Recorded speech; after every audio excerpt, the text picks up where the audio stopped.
I couldn't stop thinking about her. Not in the way that one would think about someone they'd admired from afar, but in the kind of obsessive way that gnawed at my thoughts. I had seen the subtle shifts in her behavior, the little things that I couldn't ignore anymore. She used to be the quiet one, the one who smiled softly and kept her distance. But now, she was different, sharper somehow, more purposeful. And it all started the moment she walked into the gym and signed up for sessions with him. I had been going to the same gym for a while, but I'd never really noticed her before. She blended into the crowd like everyone else, just another face in the sea of people who came and went with their gym bags slung over their shoulders, their headphones in, lost in their own worlds. But something about her changed that day, something unmistakable in her movements, her eyes, the way she looked at him. It was as though, for the first time, she knew what she was doing here. She wasn't just trying to get fit or lose weight, she was on a mission, and I was sure of it. But what really unsettled me wasn't the fact that she had a new goal in mind, it was the fact that I knew exactly who her trainer was. Ethan. The guy who could make anyone believe that the world was their oyster if they could just put in the work. The guy with the smile that disarmed you before you even had the chance to think about it. The guy with the words that wrapped around you like silk, and the eyes that could make anyone feel like the most important person in the room. I watched her, every single session, from my spot by the weights. At first, it was just a passing curiosity. I'd seen her a few times walking to the treadmill, her usual routine. But after she signed up with him, it became an obsession. There was something different in the way she moved with him, something intimate about the way he guided her, how his hand would rest on her back to adjust her posture, his fingers brushing against her arm as he corrected her form. It wasn't the kind of professional touch you'd expect, it was personal, almost tender, and I couldn't help but notice it. It started with little changes. Her body, once soft, became toned and sculpted. She began to walk with more confidence, her shoulders a little straighter, her head held higher. And yet, it wasn't just the physical transformation that caught my attention. It was the shift in her eyes, an intensity, a hunger for something deeper that she had never had before. Something she wasn't telling anyone about. I could see it in her smile when she looked at him after a session, the way she lingered for just a second too long before turning away. She called it self-improvement. But I knew better. It wasn't self-improvement at all. It was something else. She had found an excuse, a way to justify the time she spent with him. But every time they met, I could see it more clearly. She wasn't interested in getting fit. She wasn't interested in her body. She was interested in him. There was nothing obvious about it at first, no flirtations, no blatant signs. It wasn't like she was openly chasing him, but I could feel the tension in the air when they were together. It was subtle, fleeting, but it was there. I couldn't help but wonder if Ethan noticed it too, but he didn't seem to. Or at least, he didn't let on that he did. I'd catch glimpses of them talking, his voice low and calm, her replies a little too quick, a little too eager. The way she smiled at him after each session, that knowing look she gave him, as though they shared some unspoken connection. She had started spending more time at the gym, finding excuses to hang around after her sessions, staying just a little longer than necessary, walking around in a haze of possibility. And each time she left, it was like she was carrying something that wasn't hers to carry, a weight that seemed too heavy for her to bear. But I knew what it was. It was the realization that she was slowly becoming addicted to something she couldn't quite understand. I couldn't help but watch her, and the more I did, the more I realized something was off. Something about this didn't sit right with me. The way she had gotten so immersed in her sessions with him, how her voice would change when she talked about him, how her words would soften when she mentioned his name. I had seen this kind of thing before, but never so subtly, never so calculated. She wasn't just looking for improvement, she was looking for a way to bridge a gap between herself and someone she couldn't have. She had latched onto him, and I could see the beginnings of something dangerous. What bothered me the most was how she had convinced herself that this was all for her. She was pretending it was all about being better, about getting fit, about working on herself. But I could see right through it. I knew she wasn't doing this for herself at all. She was doing it for him. It wasn't about gaining muscle or shedding fat. It wasn't even about looking good in a bikini.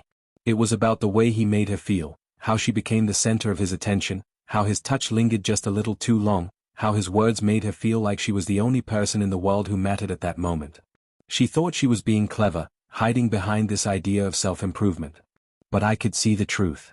I could see the longing in her eyes, the way her posture would shift when he walked into the room, how her hands would fidget nervously when he came too close. She didn't want to just become stronger, she wanted to be the reason he stayed close. And that's where I saw it, the trap she was setting for herself. This wasn't just about working out anymore. It wasn't even about the gym. It was about her need for validation, for attention. It was about her clinging to the idea that self-improvement could somehow lead to something more, something deeper than just the physical transformation she was chasing. And that, I realized, was where the real danger lay. As I watched her leave the gym after another session, the same dreamy expression on her face, I couldn't shake the feeling that something was about to break. And when it did, I wasn't sure if she would be ready to handle the consequences. I noticed it more after each session. She was getting bolder, more comfortable in her own skin, and it wasn't just the physical changes that were evident. Her interactions with Ethan had shifted, grown more intimate in small, almost imperceptible ways.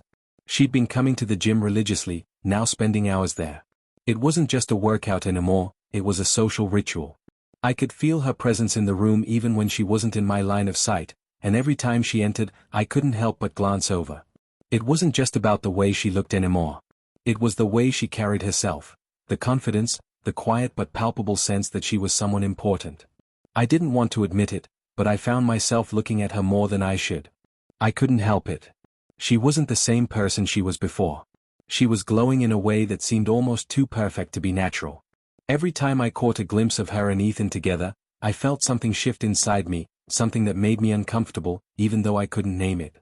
One day, I saw them talking outside the gym, after her usual session.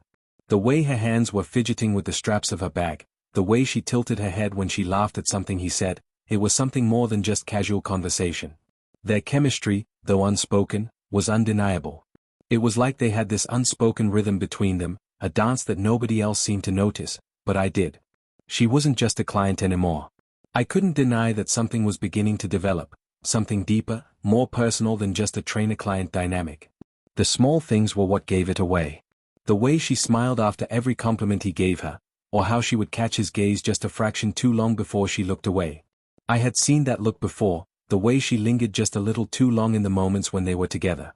It wasn't just about admiration or respect. It was something more, something she tried to keep hidden under the guise of self-improvement. It didn't help that I could see how Ethan treated her differently than the others. I'd watched him interact with dozens of clients over the months, but with her? It was different. He paid more attention. His words were softer when he spoke to her, more considerate. When he adjusted her form, his hand lingered a little too long on her back, on her waist. I knew that he was a professional, I knew he wouldn't let things cross any boundaries, but there was a subtle tension in the air every time they spoke. It was hard not to notice. I couldn't keep my distance anymore. The more I watched them together, the more I felt like something was slipping out of my control. It wasn't just that I was jealous or bothered by the way they interacted, it was that I felt like I was watching a part of her slip away from me, like she was becoming more distant, more consumed by whatever this connection was between her and Ethan. There was a kind of magnetic pull between them, and no matter how hard I tried to convince myself that it was just professional, that it was just the result of her wanting to get fit, I couldn't shake the feeling that this wasn't about fitness at all. I started questioning the stories she told me. I had known her for a while before she started seeing Ethan, and I remembered how she used to talk about her goals. Back then, it was about getting healthier, staying active, maybe losing a couple of pounds, but never about anything extreme. Now, when she spoke about her sessions, her voice was filled with a new kind of purpose, a kind of drive that wasn't just about looking good, but about something else. Something I couldn't place. Her words had taken on an almost religious tone. "I'm improving myself," she would say. "I'm changing my life." But was she really? Or was she just falling deeper into a cycle of dependence that was spiraling faster than either of us realized? I had been skeptical when she first signed up for those sessions. At first, I thought it was just a phase, something that would pass. But as the weeks went by, I started seeing her more often. She was always in the gym, always with him. I couldn't escape it. I'd be there lifting weights, and I'd see them in the corner, their heads close as they discussed something, his hand on her shoulder, her fingers brushing against his arm as she nodded enthusiastically. The changes in her weren't just physical, either. I noticed that her moods had shifted. She was lighter, more animated, even giddy at times. She had this energy about her that was both magnetic and unsettling. When she was with him, she laughed more, and it was like she was discovering new parts of herself. But when she wasn't, there was something else behind her eyes, something distant, like she was still searching for something more, something she hadn't yet found. And that's when it hit me, this wasn't just about getting fit. She was building something inside herself that was starting to consume her. She had started using self-improvement as an excuse, but it was really a cover for something deeper, a way to keep her emotions wrapped up in this idea of transformation, something that she could control. But the more I watched her, the more I realized that she had no control at all. I tried to push the thoughts away, tried to ignore the way she was becoming more withdrawn when she wasn't at the gym, as though the gym, Ethan, had become the center of her world. It wasn't healthy. I didn't know if she even saw it. I wanted to talk to her about it, to ask her if she understood what was happening to her, but I was scared of the answer. I didn't want to know that she was so caught up in it that she couldn't see it for herself. But when I saw her that day, standing at the counter after another long session, her eyes a little too bright, her movements a little too fast, I knew it wasn't going to stop anytime soon. It was like she was drowning in something that she couldn't pull herself out of. I could see it now, she wasn't just after physical transformation, she was after something deeper, something she thought she could only get from him. And that scared me more than anything. She didn't see it, but I did. The way she started dressing differently, like her clothes were all chosen with an eye toward how they'd make her look during her sessions with him. It was subtle, at first. A new pair of sneakers, some fitted leggings, that oversized gym hoodie she wore after every workout. But as the weeks passed, it became more pronounced. She started choosing clothes that were more revealing. Tight-fitting tops that accentuated her curves, crop tops that showed off her toned midriff. And I could see the way her confidence bloomed, even if it made me uncomfortable. I was seeing her in ways I hadn't before, parts of her that I hadn't been privy to, glimpses of a woman who was becoming something else, someone different. And yet, all of it, every change, was happening under the guise of self-improvement. Every time I watched her step out of the gym, she seemed lighter, like she had a secret she was carrying. Her posture was perfect, her smile a little too wide, and her gaze, always looking for him, always searching for that final nod of approval. I had always admired her, she had been the kind of woman who seemed comfortable in her own skin, who didn't need anyone to validate her. But now, with each passing session, I saw the cracks in that confidence, the subtle way she became more dependent on someone else's approval, someone else's attention. At first, it was just the glow of transformation. People would comment, and she would bask in their praise. But then I saw it, there was a hunger in her eyes now, a kind of desperation. She was no longer content with just looking better. She needed to feel important. She needed to feel like she mattered, like someone was watching her, paying attention to her in ways that weren't just about the body she was sculpting, but about something deeper. Something intangible. I couldn't keep pretending that I didn't see it. I couldn't ignore the way she would watch Ethan move around the gym, how she would lean in just a little too much when he demonstrated a move, how she would laugh a little too loud when he made a joke. It wasn't about the workout anymore. It wasn't about getting stronger, fitter, healthier. It was about something else, a desire, a need, a pull toward him that she couldn't deny. It all came to a head one afternoon. I had been sitting at the bench, mindlessly going through my sets, but my eyes kept drifting toward her. This time, she was sitting across the room from me, her session with Ethan having just finished. She wasn't leaving like she usually did. She was lingering, like she was waiting for something. And then it happened, he walked toward her, his steps slow, deliberate, and when he stopped in front of her, I saw it, a look that said everything without a single word being exchanged. She was waiting for him to say something, to give her that last bit of affirmation that she was doing well, that she was becoming something more. And when he did, his voice was low, too quiet for anyone else to hear, but I caught the faint smile that spread across her face. It wasn't a simple smile of gratitude. It was the smile of someone who had just been given what they had been craving, what they'd been seeking for so long. I couldn't shake the feeling that something was wrong, that this wasn't just about fitness anymore. She was trying to become someone else, someone who was worthy of his attention, worthy of his approval. She didn't need to change her body for herself. She was changing for him, for the attention, for the validation. And as much as I hated to admit it, I saw it more clearly than ever before. She was using self-improvement as a mask. It was her excuse, her justification for why she was spending so much time with him. But what about me? What about our friendship? Was I just supposed to stand by and watch as she fell deeper into this strange obsession? I had tried to be understanding. I had tried to tell myself that this was just a phase, that she'd eventually realize she was losing herself in this thing. But now, I wasn't so sure. I had never considered myself a jealous person, but seeing her like this version of her that was so consumed by him, by the attention he gave her, made something shift in me. I could feel the jealousy eating at me, gnawing at my insides. It wasn't that I wanted her to myself, it was that I didn't want her to lose herself in this. I didn't want her to lose who she was for someone who might not even see the way she was changing. It was like she had become a shell of the person she used to be, just for a few moments of his attention. And then there was the way she talked about him. "Ethan says I'm doing great," she would say, her voice soft and full of adoration. "He thinks I'm getting stronger."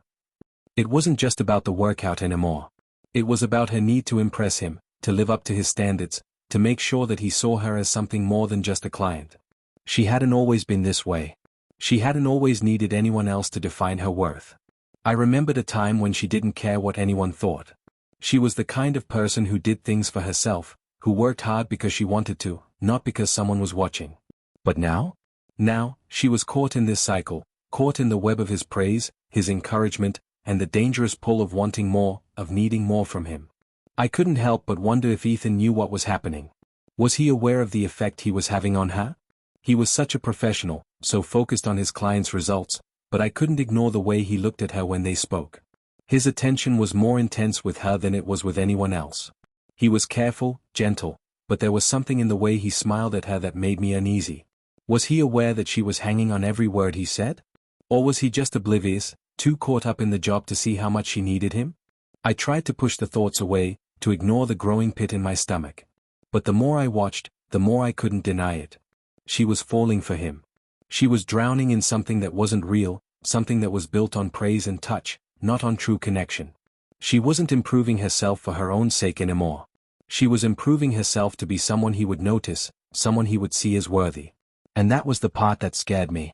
The weeks bled together, each one marked by a slow progression in the story I was watching unfold before me, like a film reel that kept replaying the same scenes over and over again, only with slightly different angles, slightly different lighting.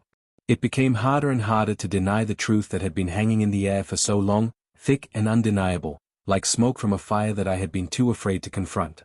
I started seeing her more in the gym, and she seemed more present, more alive, more desperate for approval with each passing session. It was like she couldn't get enough of it, the praise, the attention, the constant validation that what she was doing was right.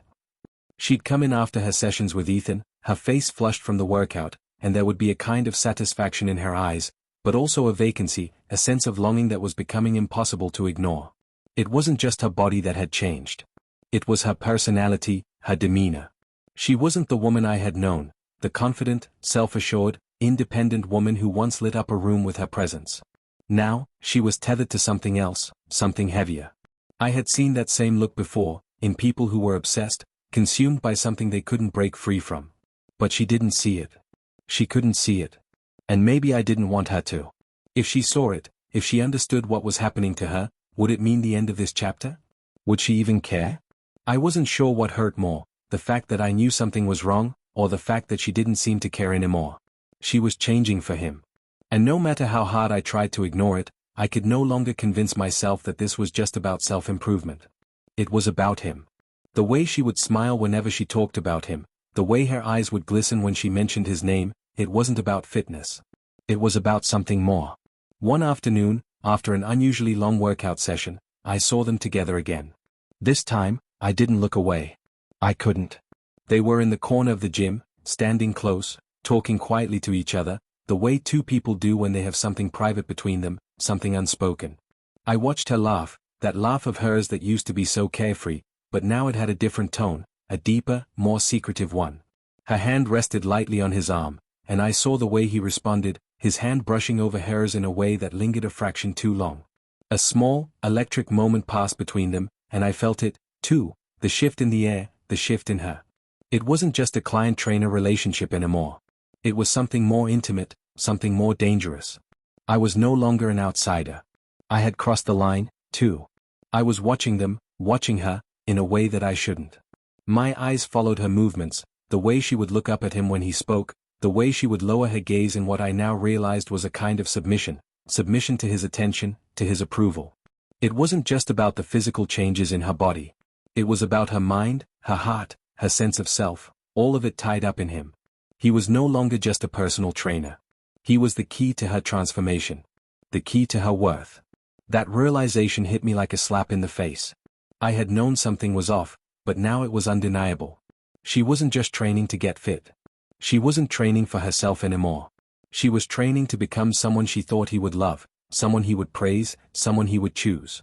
And that was when I felt the tight knot of jealousy twist in my chest. Not just jealousy over their growing connection, but jealousy over her lost sense of self. She was becoming someone else, and I was powerless to stop it. I had tried, in my own way, to intervene, tried to tell her how much she was changing, how much she was becoming consumed by this need for validation. But I didn't know how to help her. I wasn't sure she would listen if I tried.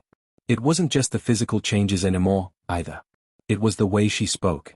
Her voice, once full of confidence, now had this softer edge to it, like she was seeking constant reassurance. She'd ask me questions that felt like fishing for compliments, like, "Do you think I'm looking good?" Or "Do you think Ethan would approve of this outfit?" It wasn't about her anymore. It wasn't about what she wanted, it was about what he wanted, and how she could become what he wanted. And then came the breaking point. I didn't see it coming, at least not in the way it happened. She texted me, casually at first, just asking if I was free later to hang out. I agreed, figuring we could catch up. But when I met her at the cafe, I could see it in her eyes immediately. She was wearing a tight-fitting workout top that showed off her toned arms and a pair of leggings that hugged her thighs just the right way. She didn't look like the woman I knew. She looked like someone else, someone who was trying to live up to an image that wasn't hers to begin with. She ordered a salad, something she usually never did. But I didn't comment on it. We talked about the usual things, work, life, the things that we always talked about, but something in her was different. She wasn't really there. Her mind was elsewhere. I could feel the distance between us growing with every second. Finally, after we had eaten, she leaned across the table, her eyes glimmering with something I couldn't quite place. "You know," she started, her voice soft, almost too soft, "I think Ethan's really proud of me. He said I've come such a long way." I nodded, trying to stay neutral, though I could feel a burning resentment building in my chest. But what could I say? She wasn't seeing it. She wasn't seeing that she was becoming someone else, someone who was so reliant on his praise, his attention, that she was losing the very essence of who she had been. "You're doing great," I said, though it felt like the hollowest of statements, and she smiled at me, but it wasn't the same smile. It was more of a mask than anything. And then she said it. The words that I knew would hit me like a gut punch. "I think I'm starting to really need him. I don't know what I would do without him." That was it. That was the moment I realized how deep it had gone. She wasn't just training to become a better version of herself anymore. She was training to become someone he would love. And I wasn't sure she even cared about me anymore. I was no longer a part of her world, not in the way I used to be. Ethan had become her everything, and I was just another spectator, watching as she slipped further away. The woman I had known, the woman I had respected, was disappearing before my eyes, and I didn't know how to bring her back. The days that followed were an uncomfortable haze. My mind replayed that moment over and over, the words she had said hanging in the air between us like a stubborn cloud, one that refused to dissipate. "I think I'm starting to really need him. I don't know what I would do without him." They echoed in my head, becoming louder and louder, until they swallowed every thought, every conversation I tried to have with her.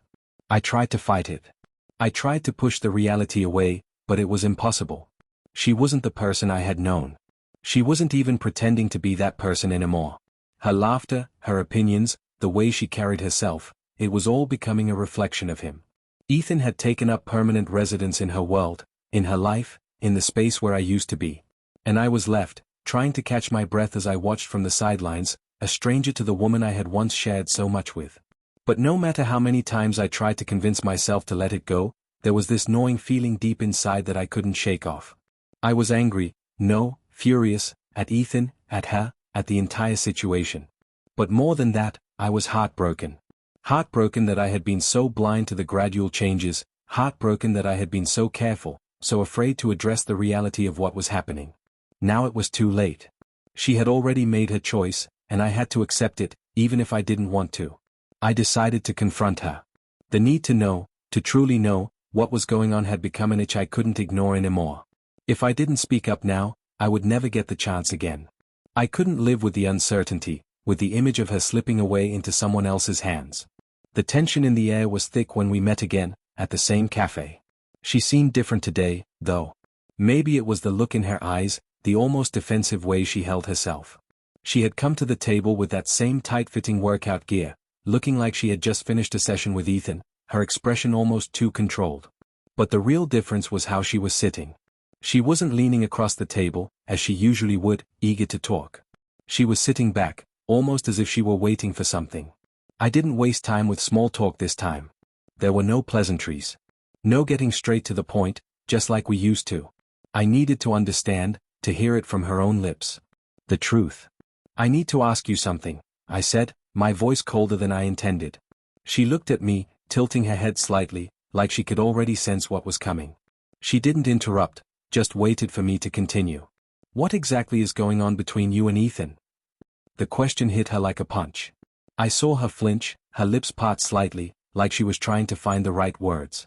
But there was nothing she could say that would make it right, not anymore. The silence stretched for what felt like an eternity, before she finally spoke. "What do you mean?" she asked, her voice unusually calm, too calm. I knew then that I had her cornered, that the truth was about to come pouring out whether she wanted it to or not. I couldn't pretend anymore that everything was fine, that I hadn't noticed what was going on. She wasn't even pretending to be the woman she once was. She was so consumed by him, by his approval, that it was impossible to ignore. And I wasn't going to stand by anymore while she drowned in this obsession. "You're different," I said, my voice barely above a whisper. "You've changed, and it's not just the workouts. It's him, isn't it? This thing you have with him. It's not just about getting fit anymore, is it?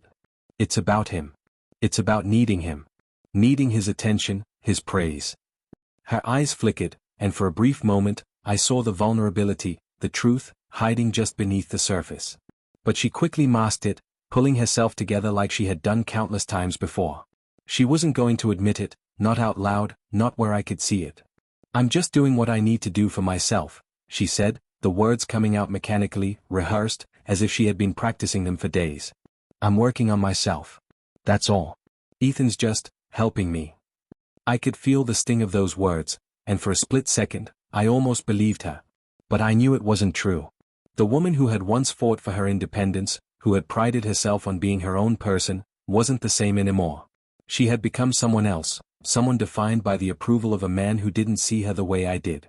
And deep down, I knew the truth was something far darker than she was willing to admit. "You don't need him," I said, this time with more conviction. "You've always been enough, just as you are. I don't care about the gym, or the workouts, or the way you look. I care about who you are, who you've always been. You've lost yourself in him. And that's what hurts." Her face tightened, her eyes darting away from mine. She could no longer look me in the eye, not because she didn't want to see the pain I was feeling, but because she didn't want to face the truth herself. I saw it then, the realization creeping up on her, the weight of what had been happening, the consequences of all those little decisions piling up until it was too much to ignore. For a long moment, we just sat there in silence, the noise of the cafe swirling around us, but it felt like we were in a world of our own. I wasn't sure if I was waiting for her to speak, or if I was just hoping that she would understand. "I think," she started, but her voice faltered. She took a deep breath, trying to steady herself. "I think I've just been so focused on something else, something I thought I needed. But now, I don't know what to think anymore." I didn't respond immediately. I couldn't. The words were stuck in my throat. What could I say to someone who had already made up their mind? Someone who had already chosen the path they would take, even if that path led them away from everything they had once known? "I don't know if I can fix this," she said softly, her eyes never meeting mine. "But I don't know how to undo it, either." I looked at her, at the woman I had once known, and for the first time in what felt like forever, I felt a twinge of hope. Maybe there was a chance, maybe we could fix this. But in that moment, I knew one thing for sure, the person I had been holding on to wasn't coming back. And I wasn't sure if I even knew who she was anymore. But at least we had talked. At least the truth had been spoken, even if it was the last time I would ever hear it. It was over. The world she had created around Ethan, the one where I was no longer a part of it, was falling apart. And now, we would have to figure out where to go from here.